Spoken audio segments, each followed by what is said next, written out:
bagaimana?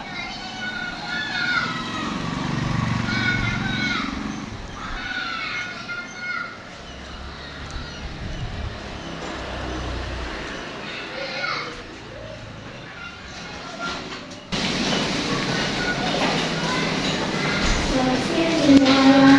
Ya, saya dari mana? Saya dari kelompok 12 kelas 9 dan saya dari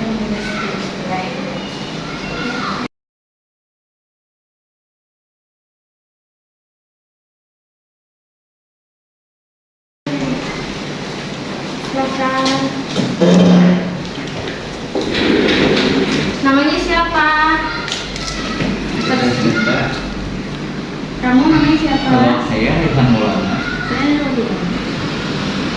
Mau wawancara apa nih? Kami mau wawancara tentang teknologi layanan rumah sakit, Bu. Boleh, apa aja yang mau ditanyain? Yang pertama, kapan teknologi kesehatan di era modern mulai berkembang?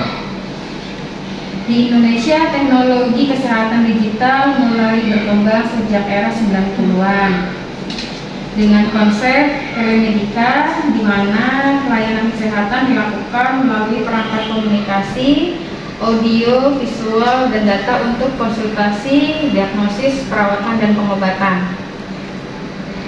Yang kedua, bagaimana cara mengatasi dampak negatif dari perkembangan teknologi? Banyak cara yang harus kita lakukan untuk mengatasi dampak negatif dari perkembangan teknologi. Pertama, gunakan teknologi untuk menjalin hubungan dengan orang yang sudah dikenal. Cari komunitas positif yang sering melakukan pertemuan di dunia nyata. Perlunya penegakan hukum yang berlaku dengan dibentuknya polisi internet.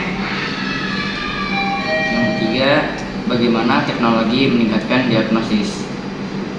Dengan teknologi, pencitraan terkini penyedia layanan medis menyempurnakan layanan kesehatan. Pencitraan diagnostis seperti ultrasonografi, sinar X, MRI, dan pemindaian CT mengubah masa depan pengobatan dengan model holografi 3D yang menunjukkan detail anatomi lengkap, menawarkan visabilitas ke dalam sistem biologis manusia. Yang keempat, bagaimana perkembangan teknologi medis telah memberikan dampak positif dalam diagnosis dan pengobatan penyakit? Oke, teknologi diagnostik seperti pencitraan medis, CT scan, MRI, ultrasonografi telah memungkinkan deteksi dini penyakit yang sebelumnya sulit dideteksi dengan sistem komputer. Memungkinkan analisis data medis yang lebih akurat, memastikan bahwa pasien mendapatkan diagnosis yang lebih tepat waktu. Ada lagi pertanyaannya? Ya. Dengan saya, bagaimana kemajuan teknologi informasi bisa mendukung kemajuan dalam bidang kesehatan? Dengan adanya perkembangan teknologi di bidang kesehatan, dokter dan tenaga medis lebih mudah dalam menjangkau pasien. Ini hanya dengan koneksi internet dan ponsel. Dokter dan tenaga medis lainnya dapat menolong pasien tanpa harus bertatap muka.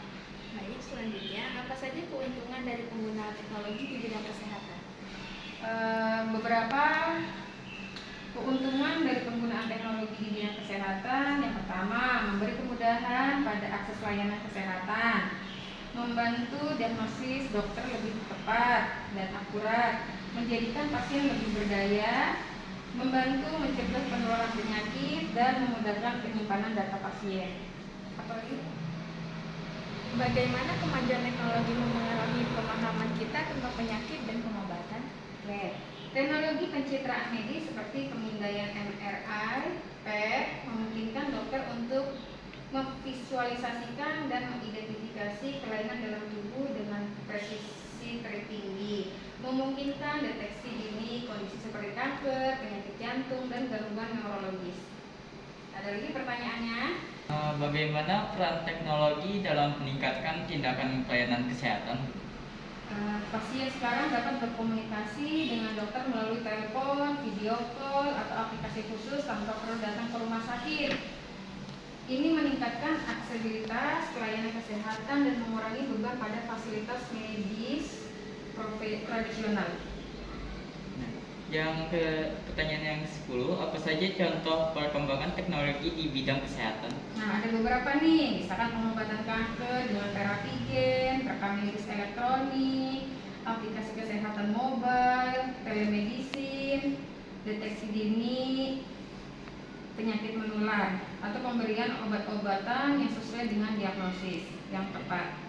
Dan mengapa diperlukan pemanfaatan teknologi dalam pelayanan publik?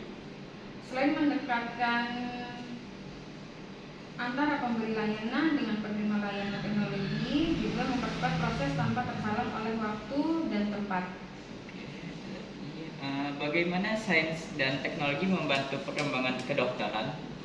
Kemajuan teknologi telah menghasilkan mesin dan komputer yang memungkinkan dokter memahami dan mendiagnosis penyakit dengan lebih akurat. Metode baru untuk mendiagnosis penyakit terkadang menghilangkan kebutuhan akan pembedahan. Hal ini seringkali membuat prosesnya lebih cepat dan lebih nyaman bagi pasien. Ada lagi pertanyaannya? Sudah cukup, Bu. Baik, saya kasih lihat ya proses pendaftaran di sini. Bagaimana, apakah yang dipakai mesinnya atau teknologi yang dipakai bagaimana? Yuk.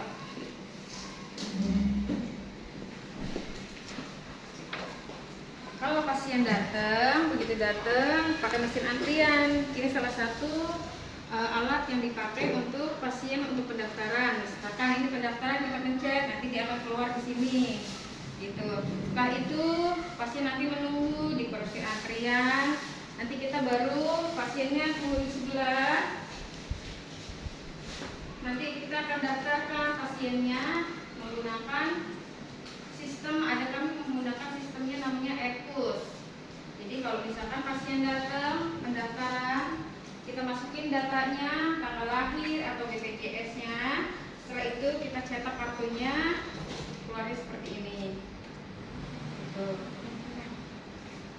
Nah, setelah itu pasien menunggu untuk nanti di TTP sama perawatnya. Itu aja. Ada lagi mau ditanyakan? Cukup segitu? Iya. Udah mau kasih. Oke, terima kasih ya Bu atas kerjasamanya. Kami dari SMP 73 pamit dulu ya Bu. Ya. Terima kasih. Ya, hati-hati.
Masukkan tanggal lahir, misalkan dia akan keluar namanya. Nanti kita klik 2 kali pendaftaran, kita isi tinggi badan, berat badan. Setelah itu kita simpan di bagian ini. Misalkan dia untuk pendaftaran ke klaster 3, kita simpan. Kita simpan, kita cetak, dia keluar cetak begini, dia akan muncul nomor antriannya. Setelah itu pasien menunggu dan nanti diperiksa sama perawatnya. Huh?